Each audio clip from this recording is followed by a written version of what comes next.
show, Pledge Drive Podcast. What makes this special is when we're in Pledge Drive, we run best of shows. And so you didn't want that, you potty people. You complained and you said, give me new content. So every day after Pledge Drive, we come in and we just kind of riff about things going on in life. And so that's what this is right now.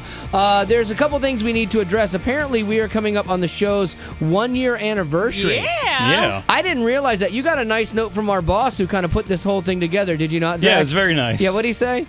He said, wow, to think 1 year ago, Katie was just a child and Zach weighed over 600 pounds. That's kind of true. It's close. Like, now you're all thin and svelte, and Katie has matured and grown. Now I'm old. There's nothing in there about me? Not really. Weird. No. Like, I've actually grown a lot this last year. Like, I've become a better person. Nothing. Not a single thing about me. All right. Well, we've beautified this podcast on up because we got the lovely and talented Miss Betty Rock here, too, as well. Yay! Thank you. Yeah, it was already... Thank you. It was pretty with Katie, but now we've made it doubly pretty with Betty. There you go. Zach was over there uglifying it a little bit. You can check it out at allwally.com. You can see the podcast, which we might actually start doing a couple breaks during the show like this and having the cameras on. I'm a little leery of that sometimes because I do dumb things. And so, it's like I forget cameras are on sometimes. And like, oh, gee, that's embarrassing. You'll just have to go see that one. I'm not even going to explain what just happened. Betty, can you come here a second? No. All right, so Katie Rose, what in the world is going on today? In most important news, I didn't point yesterday. Okay, here's the thing. Katie and I each have a computer screen, and I have a set of buttons where I can push things and make audio clips happen and things like that. I can set it up, but you can fire it. I'm the only one that can fire it because I have the magic finger, as we just found out if you watch the podcast. So I have the magic finger, but she'll point to me when she wants something. And there was a discrepancy because she pointed yesterday, and I fired the clip, and it was the wrong clip, and she swears she did not point. It was a sleeve adjustment, and everyone on Facebook agreed. But the sleeve adjustment happened to also be a point. And where I sit, I can't see your little short CeeLo arms. All I saw was you moving. Like, that's not my fault. I saw you move, and I hit the button. So people agreed with you on Facebook. All right. Well, not 100%. How much? There was one person that said he wasn't sure. Sure, so like 95%. All right, well, I know. 99.9. All right, well, I know what our course of action is. Shut down Facebook. Shut it down. If only bad things are going to happen there, shut her down. All right, what else is going on? And you better point right today. Okay. Was that a point? In China, a factory. Japanese company actually invented a wearable... Having fun? Well... Thought you pointed. Sorry. You're going to get through this, I know sit it. in my hands. That's a good idea. There's a Japanese company that looks like a point. With faith, life... I could literally do this all day because I'm a child. I'm sorry. Go ahead. Japanese company. I will sit on my hands, okay?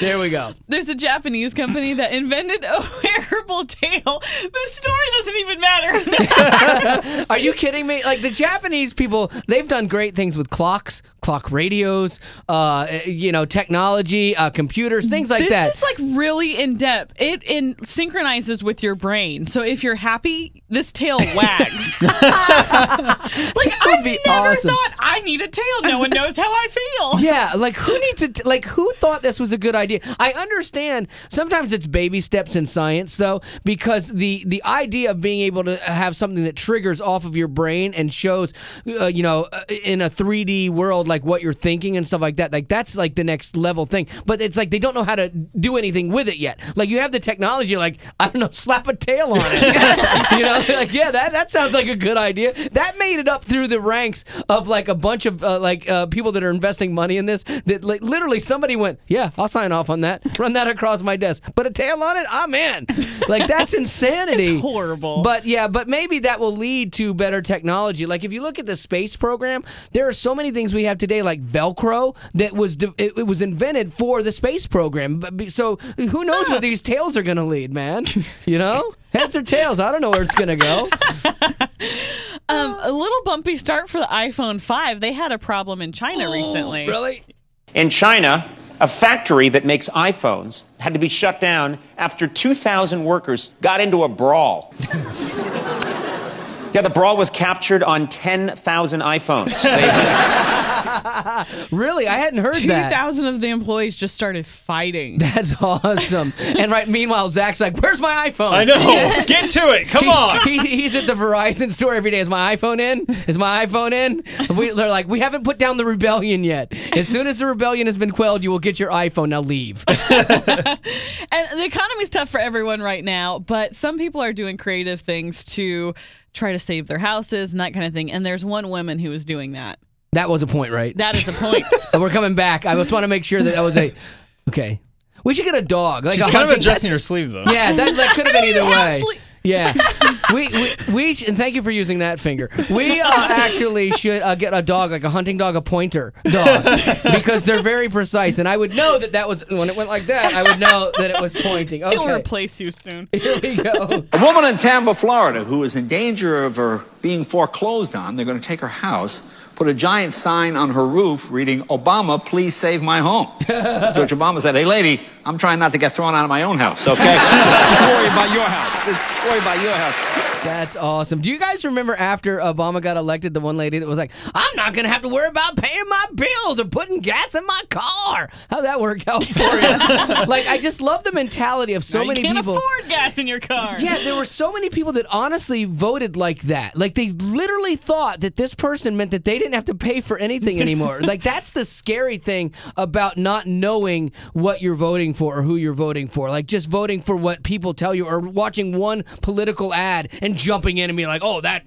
terrifies me. I'll vote for this." You got to be informed about the issues and really that, because that mentality terrifies me that we do another 4 years, down the wrong path, whether that's Obama or Romney. That's for you to decide whether it's right or wrong. But I mean, just don't be ignorant when you vote. Yeah, I don't like all the campaigns to get people to vote. It's like the people that need MTV to tell them to vote. I would actually rather they not vote. Yeah, don't vote. Please don't vote. If you're watching, here's a good thing. If you have every episode of the Jersey Shore on DVD, don't vote. That should be like the criteria. Apparently, there was a rough call at the football game for Monday Night Football. It was between the Packers and the Seahawks, and it was like the final seconds of the game. And right now, all the refs, because there's like a lockout right now, so all the refs are fill-ins. And people are really upset about this call because it decided the game. So so the Packers lost. Oh, well, you don't want to mess with the Packers, man. Like, Green Bay fans are rabid fans. These are people that stand out in the snow and in like... It's a dance break. Woo! What in the world? What happened? It's the background music to the show that's actually playing. I like it. Yeah. Sounds kind of... Jeff's got some... Oh. Okay, dance break's over. That way Zach won't have to cut that out. We made something fun out of it. Yeah, we have a machine that played somebody else's track underneath us. That was horrible. All right, so the Packers lose. They're crazy fans. They stand in the snow and in the wind and things like that. They paint their chest. You don't want to mess with that kind of fan. No. And now they lost. It was an away game. Now the Packers had to go home with a loss just because of the ref's call. Well, and I think they've lost 1 or 2 games already, so it's not looking good for them. Yeah, if you're already down like 3 games going they're into the season. They're 0-3 or 1-2 now. Yeah, hello wild card. That's the only way you're getting a shot at the Super Bowl. So like the amount of money the refs are asking the league to pay them is not that much. It's crazy that the NFL, like this $1 billion organization. And they're not gonna pay out just a couple more $1 million. Well, because that's it. They don't put value on it. Honestly, that's what they're saying. They're saying we don't value your contribution, and we don't like your stripes. No one thought the refs were good last year. Yeah, no one ever thinks no the one refs was are ever good. like, man, I really appreciate these guys. Yeah, they should. I think it'd be fun to have like high school refs. Like that would be awesome if they because then the players might actually chip in some money to get like real refs and stuff like that. They should have high school people ref NFL games. That would be awesome. That did disqualify one of the refs in an earlier game because he walked up to players like, "Hey, I got you in my fantasy league." Oh, what a nerd. That's awesome. All right, so there you go. That is your podcast for the day. Hopefully you enjoyed that, but things get back to normal tomorrow. We'll have a full show and a regular podcast for you. Yeah. Ooh, that says it all. Let's Drive is over. There you go.